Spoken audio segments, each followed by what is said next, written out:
The Lord be with you. I'm Deacon Keith Fournier, and our first reading is taken from the first book of Samuel. David said to Saul, "Let no one be discouraged on his account. Your servant will go and fight this Philistine." Saul said to David, "You cannot go and fight the Philistine. You are only a boy, and he has been a warrior since his youth." "Yahweh," David went on, "who delivered me from the claws of lion and bear, will deliver me from the clutches of this Philistine." Then Saul said to David, "Go, and Yahweh be with you." He took his stick in his hand, selected 5 smooth stones from the riverbed, and put them in his shepherd's bag in his pouch. Then, sling in hand, he walked towards the Philistine. The Philistine, preceded by his shield bearer, came nearer and nearer to David.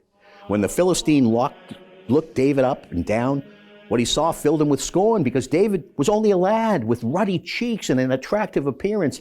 And the Philistine said to David, "Am I a dog for you to come after me with sticks?"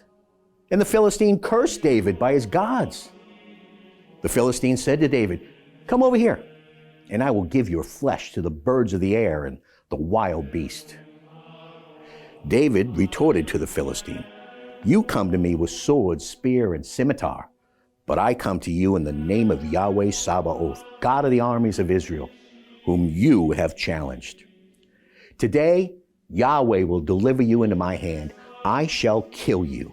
I shall cut off your head. Today, I shall give your corpse and the corpses of the Philistine army to the birds of the air and the wild beasts, so that the whole world may know that there is a God in Israel, and this whole assembly know that Yahweh does not give victory by means of sword and spear. For Yahweh is Lord of the battle, and he will deliver you into our power." No sooner had the Philistines started forward to confront David than David darted out of the lines and ran to meet the Philistine. Putting his hand in his bag, he took out a stone, slung it, and struck the Philistine on the forehead. The stone penetrated his forehead, and he fell face downwards on the ground. Thus David triumphed over the Philistine with a sling and a stone. He hit the Philistine and killed him, though he had no sword in his hand. David ran and stood over the Philistine, seized his sword, pulled it from the scabbard, dispatched him, and cut off his head. When the Philistines saw that their champion was dead, they fled. And our response is taken from Psalm 144.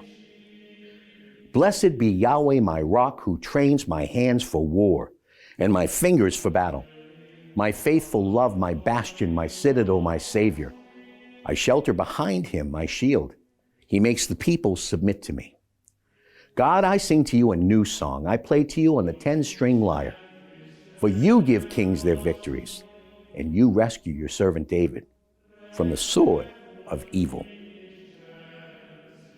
A reading from the Holy Gospel according to St. Mark.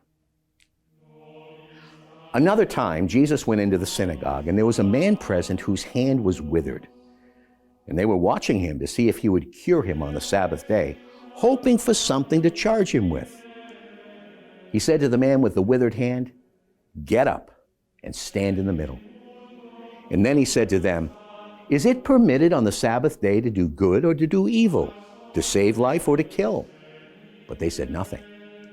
Then he looked angrily round at them, grieved to find them so obstinate, and said to the man, "Stretch out your hand." He stretched it out, and his hand was restored.